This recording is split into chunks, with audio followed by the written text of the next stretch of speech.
You know, trans kids, this is it right here. That's the coach. Trans kids belong. They had a conversation together. They walked up to each other. They had the talk. And by the way, just so you know, we did not know this. I Googled to see which side Cheryl Reeve is on. She's actually a lesbian. Nothing wrong with that. But they're having a conversation here to the left. That's Sophie and her talking. Then the post-game interview, she's being interviewed, the coach, and the question is asked. And here's what the coach had to say of the opposing team. If you can go to what the coach had to say of the opposing team in the post-game interview. Stop whatever you're doing immediately and pay close attention. The entire landscape of women's basketball was turned upside down overnight. We are witnessing the most explosive, legally alarming, and heartbreaking confrontation the league has ever seen. Away from the spotlight and behind closed doors, Caitlin Clark finally reached her absolute limit.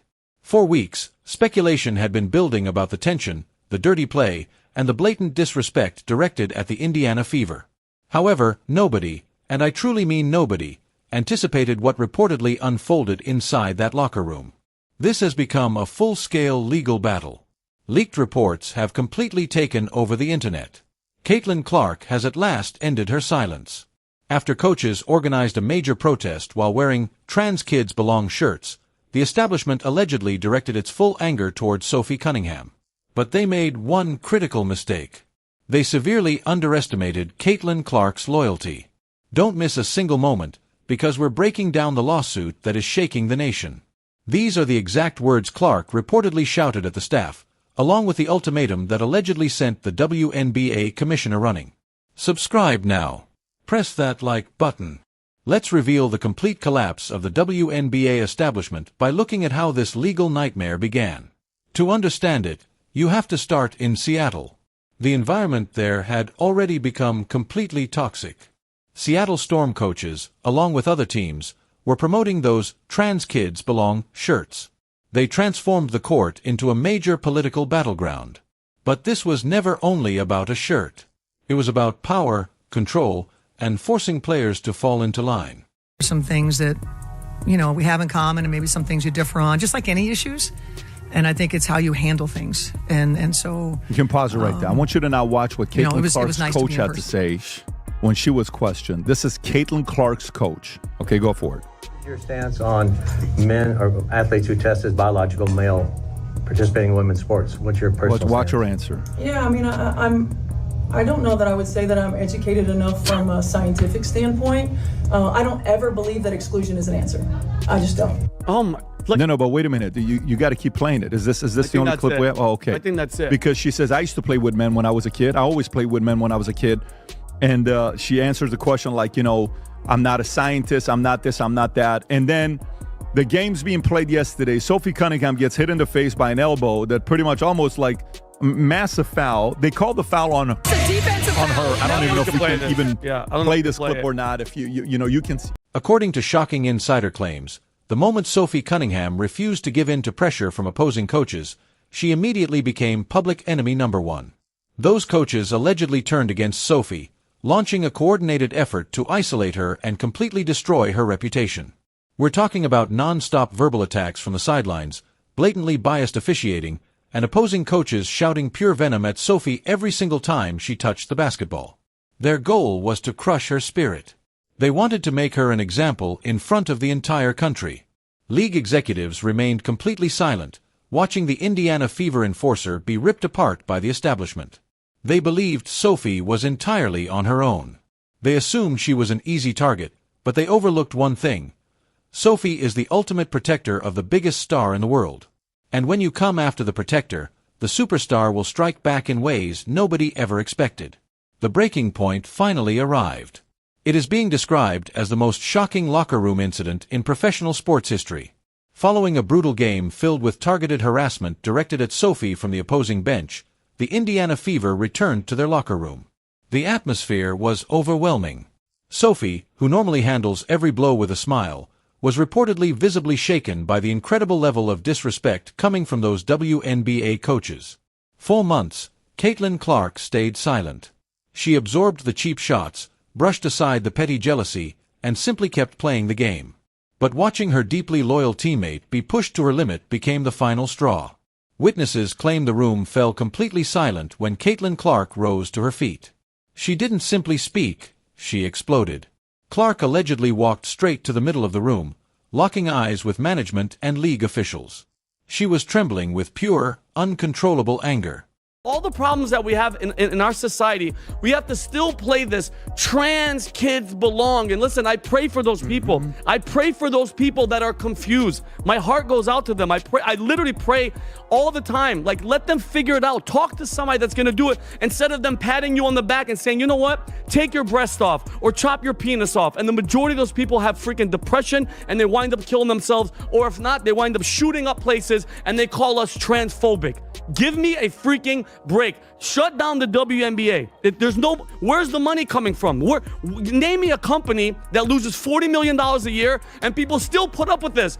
And mind you, Caitlin Collins is your superstar. Caitlin Clark, Caitlin Collins, whatever, potato. That's how much, Adam. Well, technically, if you can't do potato in the NBA, then exactly. it's But Adam, think about this. And she got you new TV and sponsorship deals, and that money is being used to pay the players, and now you don't need her. And great point, Tom. Are you ready for this, Adam? They hate her because she's white. She's the nastiest player in the league, and everybody, the coaches, the refs, the players, all hate on her because she's a white star, and she had to bend the knee too. I'm done with the WNBA, bro. I'm tired of it. Is that bad? I'm furious. No, am I wrong, So where are you at with this? I'm just, Vinny, I mean this sincerely. Thank you for coming over. Finally, you got me. Thank you. Just stay out of FYI, just so you know, that's not happening. The first team in WNBA just got $1 billion valuation. The revenue's up to $500 million. They're not profitable yet, so it's not like they're making money now. But Vinny, there is no way this thing's going away because the simple fact that nobody could believe what happened next. Clark grabbed a clipboard and smashed it against the lockers with tremendous force, sending a loud crash through the room as she shouted at the top of her voice. She wasn't only standing up for Sophie, she was ripping the entire coaching establishment apart. According to insiders, Clark yelled that they allowed Sophie to be attacked. They let those coaches go far beyond the line and did absolutely nothing to stop it. She takes every hit for this franchise, and I am not going to sit here while this league destroys her. The officials inside the room were completely stunned, unable to react. But Clark still wasn't finished. She fixed her gaze directly on the executives and delivered a statement that sent shockwaves across the entire country. Clark didn't simply shout and leave. She went completely nuclear. Within just 24 hours of that explosive outburst, total chaos erupted after reports leaked that Caitlin Clark's high-powered legal team had officially stepped in. They were upset with me, man. They were upset. I was surprised. Some people liked the take. Other people were upset with the take. You know, and listen, Kelsey was hot. I'm not saying that. But it's frustrating to never get the ball when you're open in the half court. And I mean never. Venom Reacts noticed it. Man, we got to get you over to the Caitlin Clark zone, Venom. Venom noticed it. He saw it. He always sees it. Like, look at this, man. They got raped. Yeah, Venom always does solid breakdowns. Awful coaching-esque breakdowns of these Indiana Fever games. Really exposing some things that we all talk about and exposing things that maybe a lot of us haven't seen. So shout out to Venom as well. Raven Johnson bringing it up. CC's relegated. As soon as Raven Johnson was in the game, you knew that it was over. To the left wing. This is sad. Stephanie White, like, this is sad, man. Caitlin Clark, like, even look at the way Caitlin Clark walked away from Aaliyah when Aaliyah tried to talk to her. Like, look right here. Look at Aaliyah Boston and Caitlin right here. Aaliyah tries to talk to her, and Caitlin turns to her left side like, girl, stop talking to me right now. Get ass, stop talking to me. I don't want to hear shit you guys say right now. I'm just being honest. Stop talking to me. I like this, though. I like this. Because all the stuff that I'm saying now is starting to come to the light. Cece, stop being friends. Stop trying to be friends with everybody. Let them know. Let them know we ain't doing this hub BS. You're the hub. You're the engine. You're not wheels. You're not an exhaust. You're not a hubcap.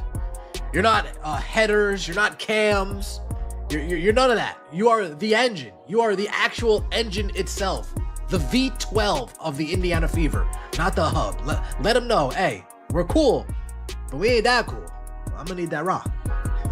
Caitlin Clark is reportedly preparing to file a lawsuit against those opposing coaches, as well as the league itself, over allegations of targeted harassment, hostile workplace violations, and severe emotional distress caused to Sophie Cunningham.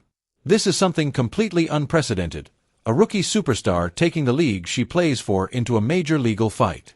According to reports, her legal team has officially delivered a powerful cease and desist letter directly to the Seattle coaches and the commissioner.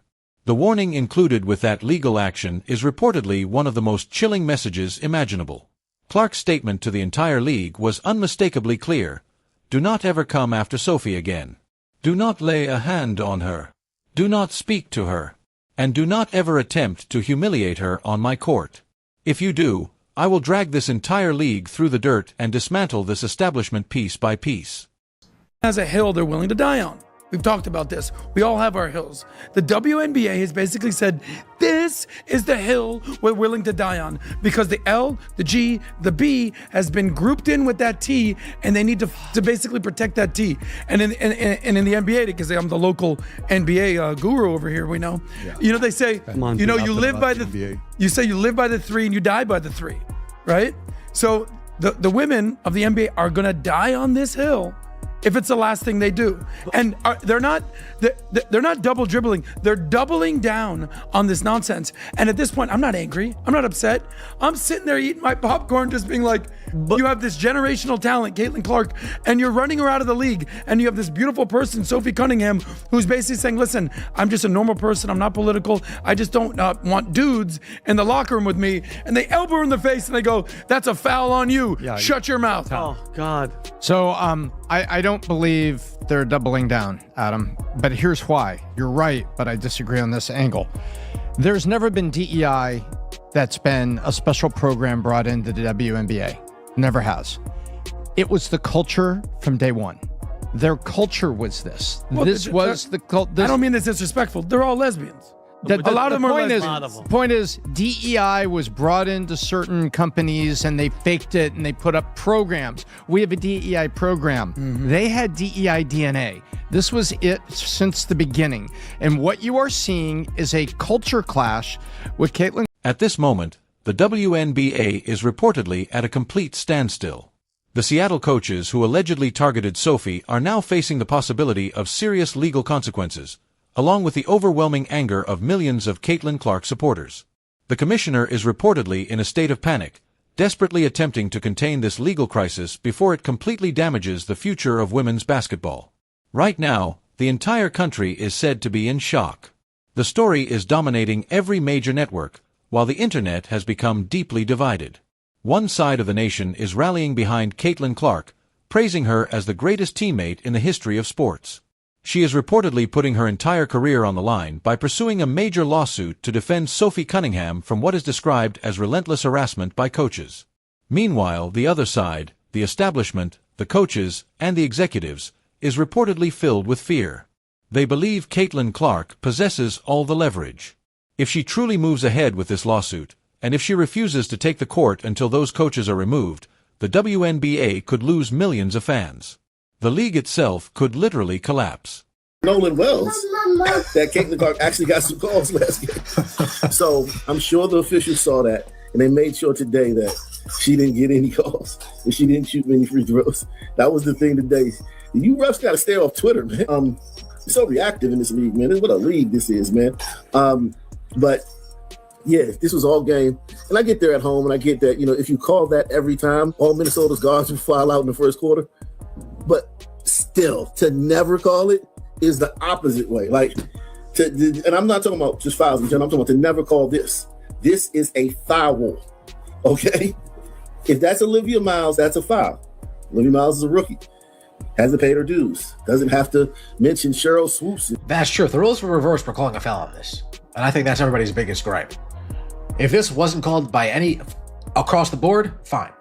But the fact that it's such a double standard, maybe not double standard, the fact that there's such hypocrisy involved, it's like, all right, well, we're going to call fouls here. No, I think double standard is the right word. The fact that we're going to call fouls when it's Caitlin Clark playing defense, but we're not going to call fouls when they're playing defense like this on Caitlin Clark, well, that's the issue. We need it to be fair across the board. And all the veterans, Cynthia Cooper and Teresa Weatherspoon, every time she opens her mouth, she's not required to do that. And she hasn't even paid her dues yet in the league yet. This has become the ultimate showdown, an unstoppable superstar taking on the entire coaching establishment. Now it's your turn to share your opinion. Leave your honest, unfiltered thoughts in the comments right now. Do you believe Caitlin Clark is a hero for standing up to these coaches and pushing the league to protect Sophie? Or do you think this lawsuit will permanently damage the WNBA? Press the like button if you stand with Caitlin and Sophie. Share this video right away. The mainstream media is allegedly trying to bury this major locker room controversy. So, subscribe now to stay updated with all the latest breaking WNBA news. I'll see you in the next one.